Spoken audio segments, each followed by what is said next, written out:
America doesn't collapse all at once. It cracks state by state. While the headlines still talk about growth and recovery, underneath the surface, entire states are already running on borrowed time. Debt is rising, housing markets are fragile, jobs are disappearing, and population flight has begun. When the next recession fully hits, some states won't bend. They'll break first, and the warning signs are already impossible to ignore. Today, we're breaking down the 12 U.S. states most exposed to economic collapse, and why once the downturn begins, there may be no way back. America's next recession will not hit evenly. Some states will feel discomfort, others will feel damage, and a few will experience something far worse: systemic collapse.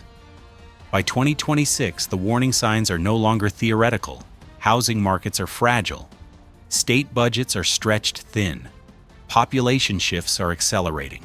And entire regional economies are built on assumptions that only work when growth never stops, when recession pressure finally tightens. These assumptions will break.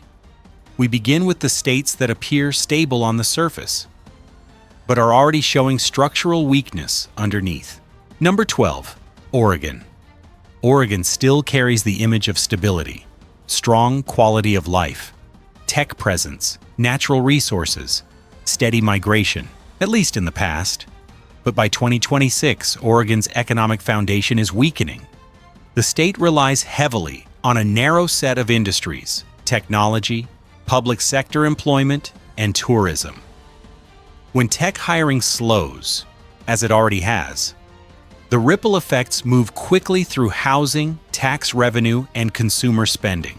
Portland, once a magnet for growth, is now struggling with declining office occupancy, business closures, and rising homelessness. Commercial real estate values are under pressure, and that directly impacts local government budgets dependent on property taxes. Housing affordability has become a quiet crisis. High prices pushed residents out during the boom. Now, as demand softens, prices remain elevated while wages lag behind inflation. This traps both homeowners and renters in an unsustainable middle ground. Population outflow has begun, not dramatically, but consistently. And in a recession, consistency matters more than headlines. Oregon isn't collapsing yet, but it's losing momentum. And recession removes momentum first. Number 11, Louisiana. Louisiana's economy has always been fragile. By 2026, that fragility has become structural. The state depends heavily on energy, petrochemicals, and federal support. When energy prices fluctuate or investment slows, Louisiana has little insulation. Diversification remains limited, and private sector growth is weak. Infrastructure is deteriorating. Ports, levees, roads, and utilities require constant maintenance, and state finances are not keeping up. Deferred repairs accumulate risk, especially as climate-related events increase frequency and cost. Population decline is accelerating. Young workers leave for better opportunities. Skilled professionals relocate. What remains is an aging population and a shrinking tax base, a dangerous combination during recession. Housing markets in many parts of the state are stagnant or declining already. That means homeowners have little equity buffer when prices fall further. Louisiana doesn't need a deep recession to collapse, it only needs a moderate one. Number 10, New Mexico. New Mexico's economy looks deceptively stable. Federal spending, energy production, and government employment provide short-term support. But by 2026, the state's private sector weakness becomes impossible to ignore. Job growth is concentrated in a few areas. Outside of them, economic opportunity is limited. Small businesses struggle with low consumer demand and rising costs. Housing affordability masks a deeper issue. Prices appear manageable compared to national averages, but wages are also significantly lower. This leaves households vulnerable to even small increases in unemployment or inflation. The state's population growth has stalled. Outmigration among working-age adults is a growing concern. When people leave, demand falls. When demand falls, revenue follows. State finances depend heavily on volatile energy revenues. When prices drop, as they often do during recession, budget gaps open quickly. New Mexico doesn't collapse loudly, it erodes quietly. Number 9, Nevada. Nevada's economy is one of the most recession-sensitive in America. By 2026, that sensitivity becomes a liability. The state relies heavily on tourism, entertainment, hospitality, and construction, industries that shrink fast when consumers pull back. Las Vegas, in particular, thrives on discretionary spending. In a recession, discretionary spending disappears first. Hotel occupancy drops. Casino revenue declines. Construction projects pause. Service jobs vanish. Nevada's housing market is especially exposed. Rapid price growth during the boom created vulnerability. Many homeowners entered with minimal equity. When prices soften, negative equity spreads quickly. The state's tax structure adds to the risk. With no state income tax, Nevada relies heavily on sales and tourism-related revenue. When visitors stop coming, state and local budgets feel immediate pressure. Population growth once masked these weaknesses. By 2026, that growth has slowed. Nevada doesn't have the cushion it had before the last recession. And when tourism slows, the entire state slows with it. Number 8, Mississippi. Mississippi enters 2026 with long-standing economic challenges that recession will amplify. Low wages, limited diversification, high poverty rates. The state relies heavily on federal funding, agriculture, and a narrow manufacturing base. Any disruption to these sectors creates outsized damage. Healthcare systems are under strain. Hospital closures in rural areas have increased. An aging population increases demand while funding remains uncertain. Housing markets in Mississippi lack resilience. Prices are low, but so is equity growth. That leaves homeowners exposed when job losses hit. There is little buffer. Population decline continues. Young workers leave. Skilled labor is scarce. Businesses struggle to attract talent. In a recession, Mississippi has little room to maneuver. Cuts arrive quickly. Recovery arrives slowly. Why these states matter. The states at the bottom of this list are not the weakest in America. They are the most exposed. Their economies rely on narrow industries. Their budgets depend on unstable revenue.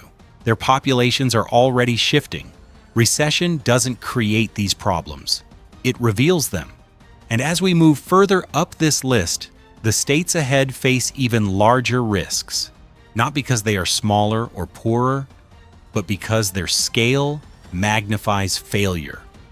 The next states don't just struggle when recession hits, they destabilize. By the time a recession reaches this stage, weakness is no longer hidden. The states ahead are not small, they are not obscure, and they are not poor. In fact, that's what makes them dangerous. When large, complex state economies start to fracture, the damage spreads faster, lasts longer, and costs more to contain. These states carry too much weight to fail quietly, and by 2026, the pressure points are already forming. Number 7, Arizona.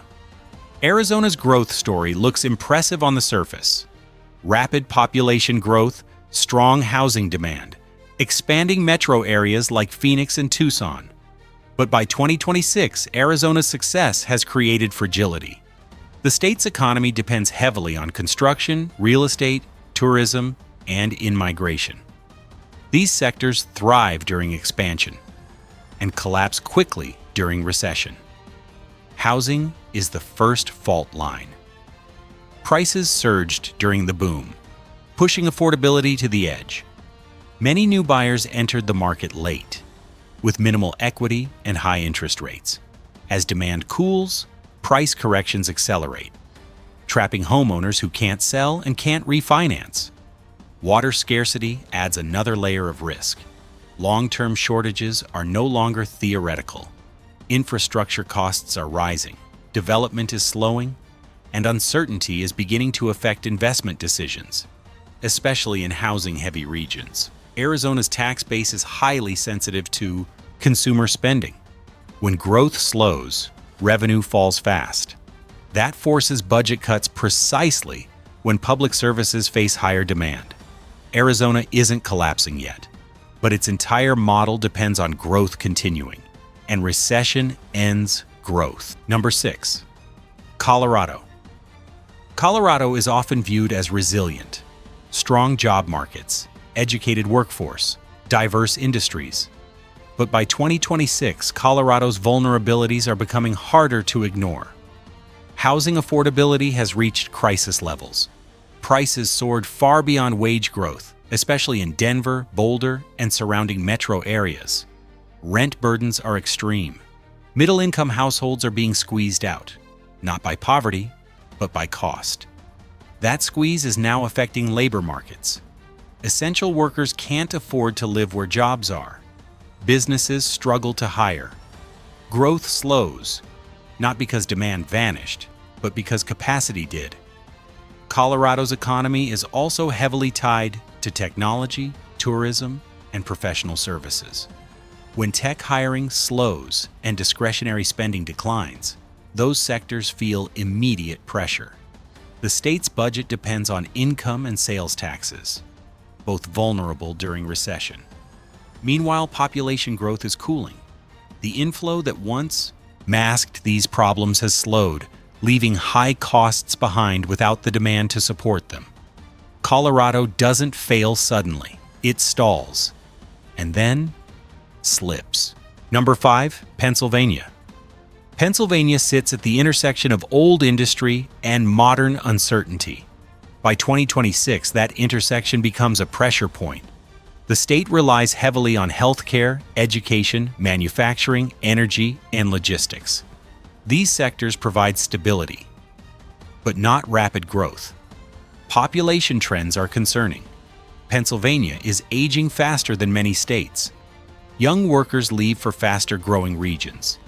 The tax base shrinks while service demands rise. Manufacturing remains vulnerable. Any slowdown in national demand hits factories quickly. Layoffs follow. Communities dependent on single employers feel immediate shock. Energy once provided insulation.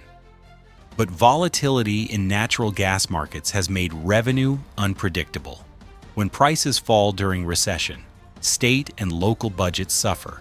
Infrastructure adds another burden.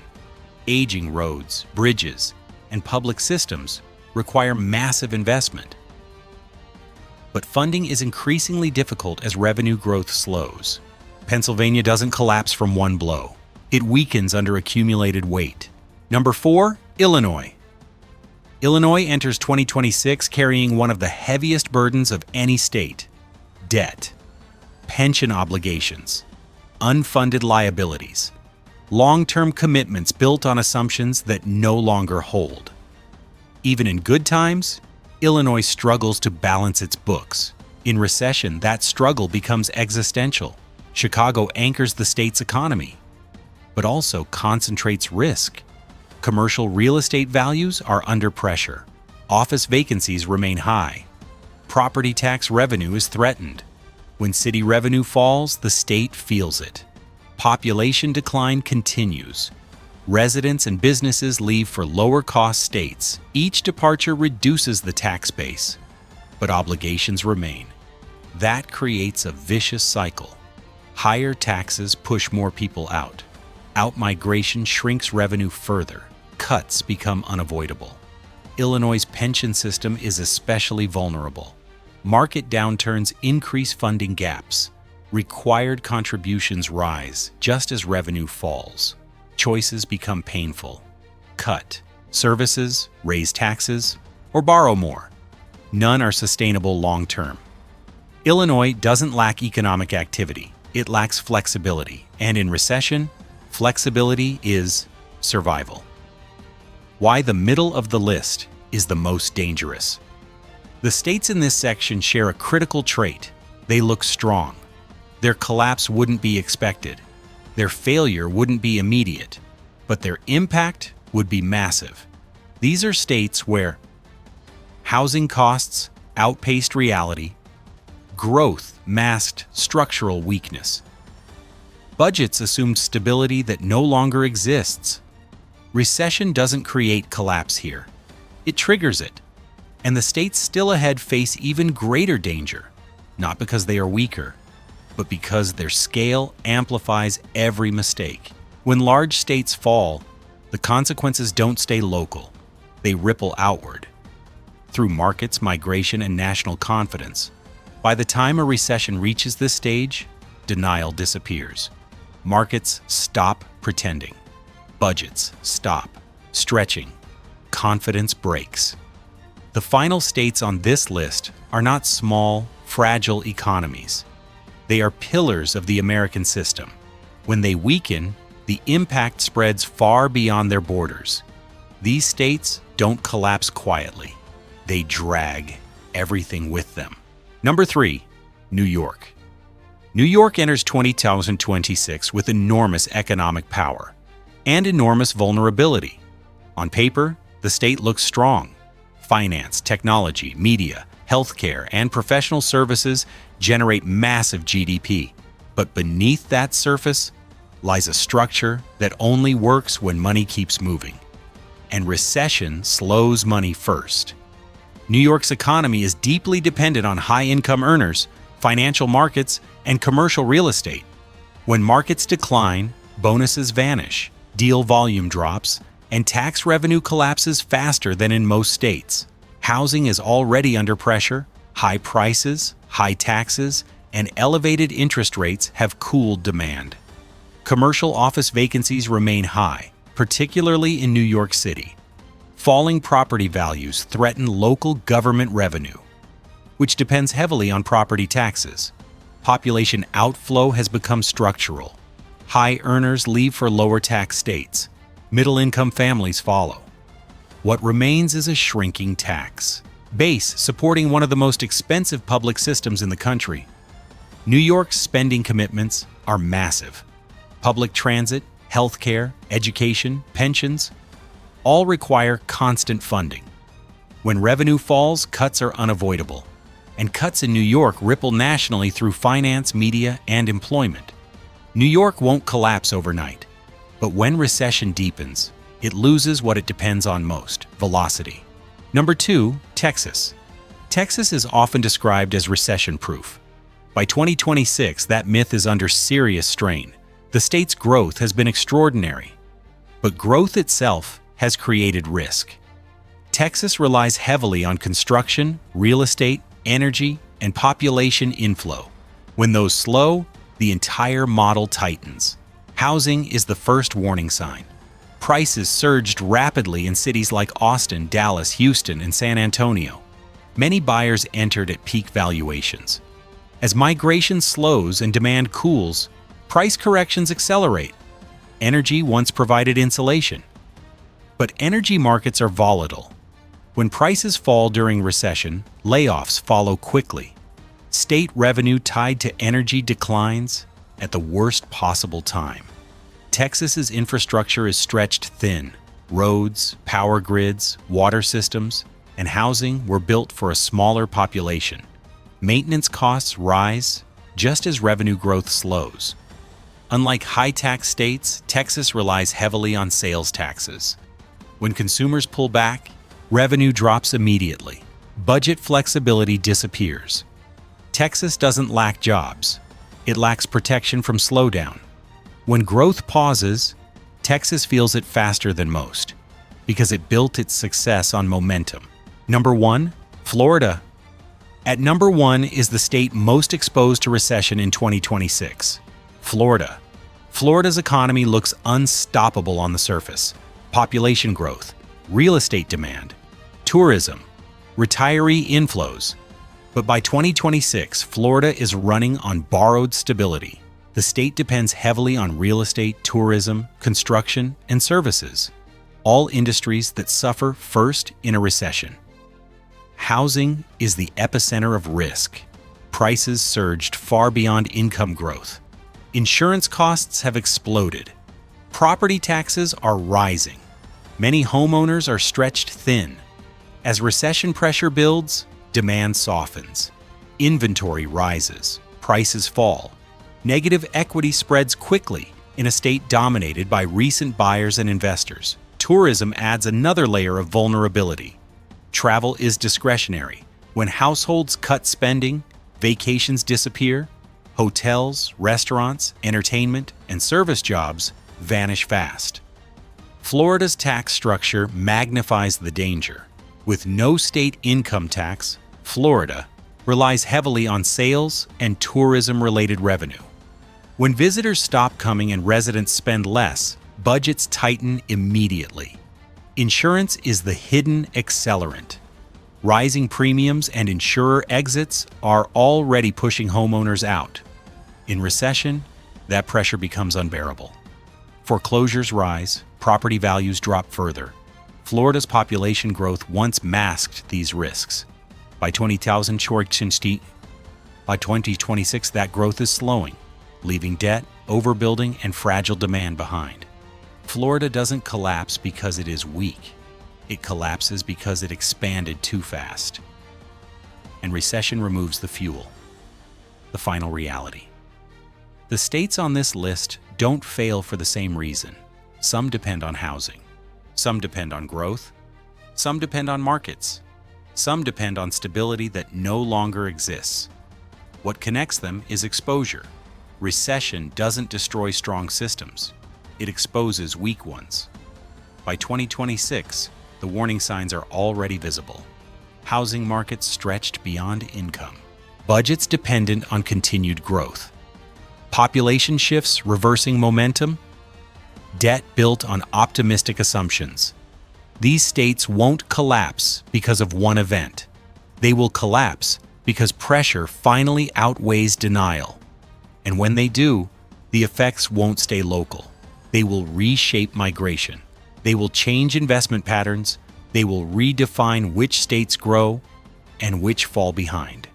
America doesn't enter recession evenly. It fractures. And these are the states where the fractures appear first.